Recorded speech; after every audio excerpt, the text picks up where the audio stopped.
जिसे हमने, हमारे देश की जनता ने 56 इंच कह के चुना था, वो दरअसल 1 इंच का भी नहीं है उसके पास। हमारे देश की जो नरेंद्र मोदी की मीडिया, अडानी और गौतम अडानी की मीडिया जो है, यही प्रचार करती है ना कि विदेशों में हमारा डंका बज रहा है, विश्व गुरु हम बनने वाले हैं।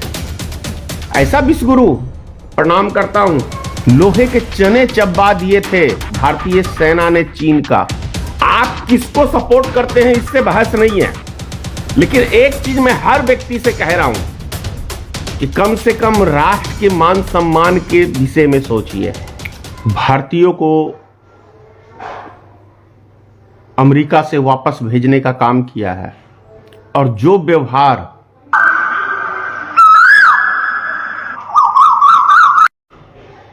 आपने देखा है कि किस तरीके से हाथ पैर बेड़ियां पहना के अमेरिका 104 भारतीयों को हाथ पैर बांध के, जैसे उन्होंने कौन सा ऐसा गुनाह किया, यह आश्चर्यजनक बात है। और भारत की सरजमीन पे उसका लड़ाकू विमान उतरता है और भारत सरकार के मुख से एक शब्द नहीं निकला आज तक कि आप ऐसा व्यवहार कैसे कर सकते हैं हमारे देश के नागरिकों के साथ। भाई साहब, मोदी जी के तो मित्र हैं डोनाल्ड ट्रंप। अब मित्र यदि दूसरे मित्र के आदमियों का, उनके देशवासियों का ऐसा अपमान कैसे कर सकता है?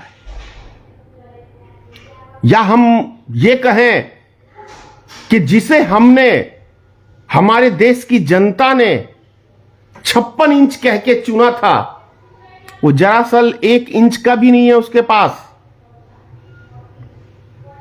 इतनी कमजोर सरकार विदेश नीतियों के में आपने 75 साल के शासनकाल में आपने कभी नहीं देखा होगा।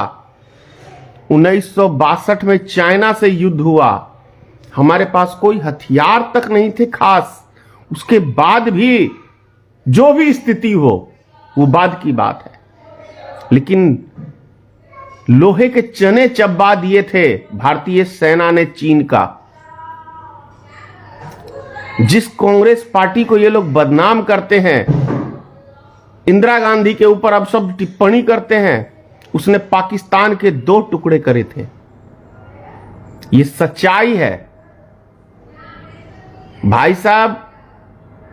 किसी पार्टी की अंधभक्ति ठीक है, करो आप, लेकिन देश के मान सम्मान के साथ खिलवाड़ मत करो। मैं उस हर एक भारतीयों से कह रहा हूं और उन व्यक्तियों से कह रहा हूं जो भारतीय जनता पार्टी को आप सपोर्ट करते हो। क्या इसीलिए आप सपोर्ट करते हो भारतीय जनता पार्टी को कि पूरी दुनिया में हमारा नाक कान सब कट जाए? सनातन धर्म में ऐसा तो नहीं हमने देखा भाई, और इतिहास तो नहीं बताता इस धर्म का ऐसा कि इतनी आसानी से नतमस्तक होके हम जिए। ऐसा इतिहास नहीं है। यहां मतलब निस्सहाय व्यक्तियों पे अत्याचार, और वहां से भी क्या आप लोग सोच रहे हैं इस विषय में? यही ना भाजपा और हमारे देश की जो नरेंद्र मोदी की मीडिया, अडानी और गौतम अडानी की मीडिया जो है, यही प्रचार करती है ना कि विदेशों में हमारा डंका बज रहा है, विश्व गुरु हम बनने वाले हैं। ऐसा विश्व गुरु, प्रणाम करता हूं। ऐसे गोदी मीडिया को और ऐसी सोच वाले व्यक्ति को जो सिर्फ भारत में चिल्लाते हैं और जब बाहर की बारी आती है तो बिल में घुस जाते हैं। भाई साहब, अभी चीन ने भी कब्जा किया, 4 गांव बसा दिए, लेकिन मोदी जी ने क्या कहा? हमारे देश में ना घुसा है, ना हमारा कोई पोस्ट कब्जा हुआ है। वहीं रक्षा मंत्री कह रहे हैं कि नहीं हमारा कब्जा हुआ है। इतना बड़ा झूठा प्रधानमंत्री आप कैसे पसंद कर सकते हैं? कि इतना झूठ बोलने वाला व्यक्ति को आप कैसे, मतलब भाई देश के मान के आप किसको सपोर्ट करते हैं इससे बहस नहीं है, लेकिन एक चीज मैं हर व्यक्ति से कह रहा हूं कि कम से कम राष्ट्र के मान सम्मान के विषय में सोचिए। मोदी, आरएसएस, भारतीय जनता पार्टी, इससे बढ़िया तो अटल बिहारी वाजपेयी जी थे ना। परमाणु हथियार का परीक्षण किया, नहीं परवाह की अमेरिका की, किया नहीं किया। शेर का कलेजा था अटल बिहारी वाजपेयी के पास, और नरेंद्र मोदी के भाषण में ही सिर्फ कलेजा है। बाकी भाई साहब जो होना चाहिए पावर एक प्रधानमंत्री के अंदर, ये बुरा मान इसको लगेगा, लेकिन नरेंद्र मोदी एक क्या कहूं दुम हिलाने वाला व्यक्ति है, दुम हिलाने वाला। आप समझ गए ना क्या है वो? नरेंद्र मोदी सिर्फ एक दुम हिलाने वाला प्रधानमंत्री हमने चुना है, जो दूसरे मुल्कों के आगे दुम हिलाता है। अब दुम कौन हिलाता है ये तो आप बेहतर आप समझ लो। अब मैं भी अब शब्द भाषा ज्यादा नहीं बोलूंगा, लेकिन जहां भारत की मान सम्मान की बात आ रही है ना, तो आपको अपने जमीर के अंदर झांक के देखना होगा। अभी 1700 फिर भेज रहा है, 18,000 की बात थी ना। तो हमेशा याद कर लेना, दुनिया के हर मुल्क में एक दूसरे नागरिक जाके बसते हैं और काम धंधा भी करते हैं, लेकिन जिस तरीके से 11 साल के शासनकाल में अंधभक्ति के नाम पे हर मुल्क के आदमी को टारगेट किया गया भारत के अंदर, तो उसका रिजल्ट आपको मिल गया है।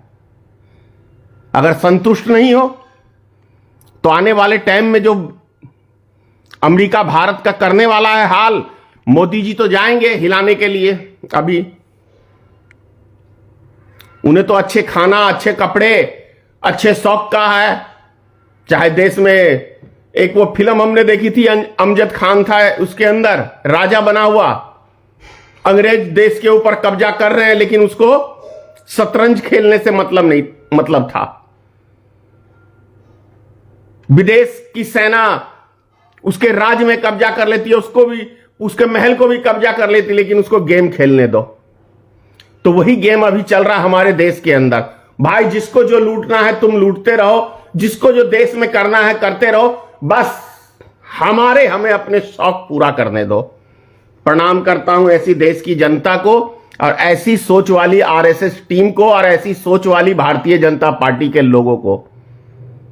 मैं तो यह आश्चर्य में हूं कि जो भारतीय जनता पार्टी के साथ हमारे बिहार के भी कुछ नेता, कोई पासवान करके है तो कोई मांझी करके है, वो भी दुम हिला रहा है एक शब्द बोलने। सत्ता का लालच भाई साहब इतना खराब चीज है ना, इतना खराब चीज है, और इतना गिरा हुआ ये सिस्टम है कि सत्ता के लिए ये लोग किसी भी हद तक गिरने को तैयार है। बस सत्ता मिलनी चाहिए।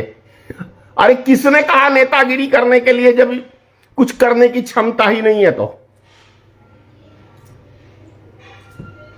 नेतागिरी सिर्फ सत्ता प्राप्त करना नहीं है, सत्ता प्राप्त करके देश को दुनिया में नाम उसका फैलाना है, विकास के कार्यों को करना है। ये कुंभ मेला लगा के लोगों को मरवा के और सनातन धर्म का ये ढोल लेके और सुबह शाम योगी आदित्यनाथ पीट जो रहा है ना, क्या उखड़ने वाला है योगी आदित्यनाथ से? बस मुसलमानों को टारगेट करो, इससे तुम्हारे राष्ट्र का, हमारे राष्ट्र का कुछ मतलब भला नहीं होने वाला है, इससे सिर्फ नुकसान हमें मिलने वाला है। बाकी भाई महान हमारे अंधभक्त, आपकी सोच को प्रणाम करता हूं। 500 रुपए में हिंदू राष्ट्र बनाते हो लेके पी के। अभी मैंने देखा था सरस्वती पूजा में, मैं अपने गांव में सरस्वती जी का पूजा कर रहा है और हिंदू राष्ट्र बना रहा है, सब पी खा के। तो जहां पे ऐसे ऐसे मूर्ख रहेंगे ना, 500 रुपए में बिकने वाले, देश का ऐसा ही हाल होगा भाई, ऐसा ही हाल होगा। जैसी मोदी वैसी उसकी टीम। नफरत फैला के कभी किसी देश का भला नहीं हुआ, शॉर्टकट में कह रहा हूं।